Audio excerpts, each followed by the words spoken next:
There. Okay, so this is totally impromptu. My name is Lindsay. I'm with A Heart for All Students, and typically lately I've been talking a lot about behavioral issues in our children. But as a teacher by trade and by heart and by passion, I just felt led to just have this quick live because I keep hearing the same thing over and over and over again, which is, what do I do when my child hates writing? So again, this question was brought up in I forget who asked me, but someone had recently asked me, I think it actually was today that someone asked me this question again. And it reminded me of a concept that I am always pushing, which is focus on your goal for your child. What is your goal? So in this particular situation, I think a mom was expressing that her child hates writing. He only will write if mom will scribe for him. And so this child was really, really struggling with the physical act of writing. So when mom kept saying, oh, my child hates writing and he only wants to do it if I'm scribing for him, and I don't want him to get lazy and I don't want him to get behind, I thought to myself, okay, let's have a conversation. Because what is the objective of writing? Not physical handwriting, but the objective of writing to communicate ideas and thoughts with the world at large. And with writing and becoming a writer or becoming a communicator, the goal is the idea and the concept that you, young boy, you, young man, have thoughts and ideas to share with the world, and you can communicate with the world. And so when our children are struggling with the act of, okay, that's called penmanship or handwriting, and those things need to be worked on separately from a lesson when we're trying to teach our child how to take thoughts from their minds and put them out on pen and paper. And so I always say focus on the goal. The goal is to encourage your child to recognize the fact that he has valuable information that needs to be communicated to the world. So what you're going to do is you're going to take away anything that will impede his ability to communicate his thoughts. When children are told to just creatively write, kids that don't have that huge imaginative mind, or children that struggle physically to get pen and paper and to actually write the words out, they are limited not by their ideas, not by their brains, not by their ability to communicate a cool story or an imaginative or a summary of something they've learned. It's not that. It's the fact that this one part of the brain that controls the writing is struggling. So to scribe for your child, or to allow your child to type, or to allow your child to just tell you a story and then have you type it out for them while they watch you model proper sentences and all that kind of stuff, that is perfectly fine. That is a baby step to get the child to have confidence and have an internal motivation to communicate his thoughts eventually and do it himself. I have a daughter who really struggles.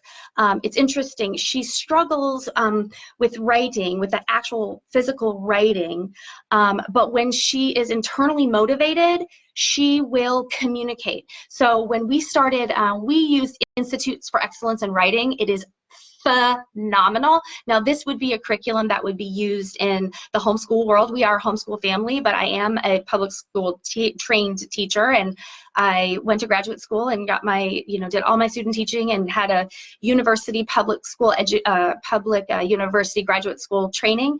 And, but this program, Institutes for Excellence in Writing, is so phenomenal that I would highly recommend even a mom or dad who is doing some after school support work could check this out.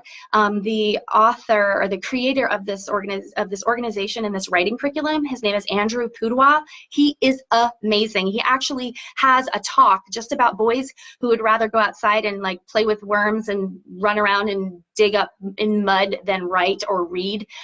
Phenomenal.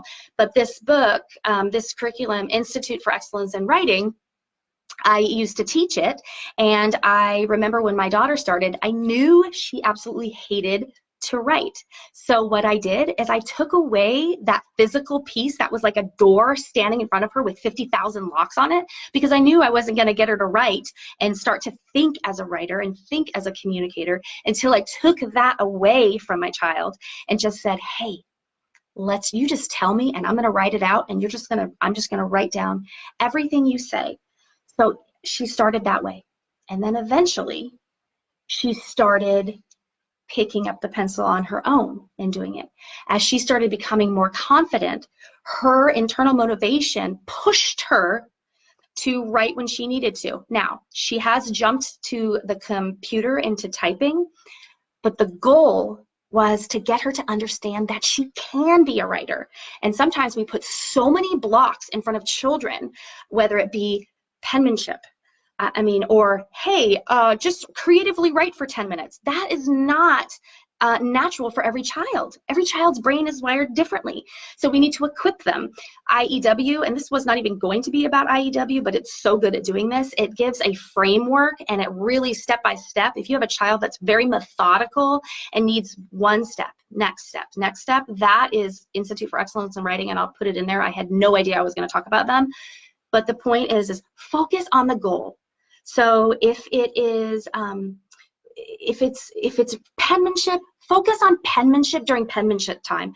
Don't focus on penmanship when you're trying to give your child a new avenue for communication. When you're trying to teach your child something new, don't add a barrier, don't add something hard in front of it.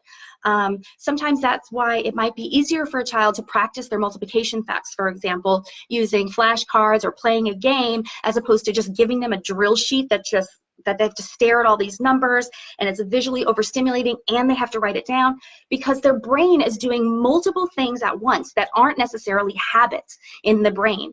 The brain takes time to develop pathways for things to become automatic, for things to go from the short-term memory back to the long-term memory and become habits. Okay, it takes a long time for those pathways to develop. So if we're telling our child, you just need to write about anything, first they have to think up an idea, and their confidence probably isn't high because maybe they're not a creative person, that they think that they're not creative in the traditional sense. Then they have the barrier of physically practicing their writing and manipulating their hands. Sometimes if a child is struggling with the physical fine motor skill, okay, part of their brain, not the conscious part, but the part of their brain that handles this part of this writing piece, is using so much energy to do this that the rest of the brain is like dying, that they're losing more and more energy, because there's one part of the brain that's so focused and has to work so hard to get these to become natural, that the other parts of the brain that might be his more creative side just don't have the capacity. So remove barriers. Start at step one, think about what your goal is, and then slowly over time you build. It's just like the alphabet. It's just like when we taught, thank you. It's just like when we taught our kids the alphabet. I just talked about this in my course. We sing the ABCs to children when they are babies. We sing the ABCs to children when they're babies. A, B, C, D, E, F, G. They have no clue what the ABCs are until we start reading to them and start pointing out physical representations of what the sound A actually represents. So you started with just one piece of information, which was the ABCs. Then you might show a child a picture of an uppercase letter ABC. Then you might show a child a lowercase letter ABC. That's all part of the A. That's all part of the alphabet, but layer upon layer. Help the child get confident in one area. With writing, I would highly recommend that you focus on their ability to communicate that which God has created them to communicate things. Every child has a story to tell. Every person has a story to tell. And it's unfortunate that we put all these blocks and all these walls in front of children, which then just prevent them for ever having a love for whether it be writing or reading or math or anything else. So all I wanted to say today was always think, what is my goal? This is good for academics, but it's also so phenomenal with behaviors, and I talk about this all in my course. I have a free cheat sheet that is like my 4 steps to meltdown recovery when our children are losing it and melting down. And I'll put a link in there for that, because I talk a lot about focusing on one goal at a time with our children and practicing and practicing. So what do you do when your child hates writing? You find out what the real problem is. And then you provide them opportunities to practice writing in the form of communicating ideas. If that's the goal, communicating ideas. If the goal is to learn how to summarize what we read eventually so our children can write research papers, then we start at the basics, which is I can communicate my thoughts. And as I watch my mom type, or I watch my mom put a period, I'm still learning, but I'm becoming more and more confident and coming up with more complex ideas. And eventually, as I feel more confident, I can write on my own and go to the next step and the next step. I hope that was helpful. I hope everybody's having a great night. If you guys have any questions, put them in the comment box. I do this, I go live every week in my group. Last week I had an occupational therapist on with me, and we had a back and forth and answered everybody's questions. So if you ever want to jump in, please jump into my private Facebook group. If you have any academic or behavioral issues going on with your kids, know that there's a different way. It does not have to be the traditional way. My heart is huge for kids that are outside the box, and I really long to just equip them so that they can have healthy futures and not jump on the hamster wheel of mental illness that we see so many kids jumping on because they just don't feel good enough, because they don't follow and fall in line with how the world has told them they're supposed to be. So I hope you have a great night, and I'll talk to you soon.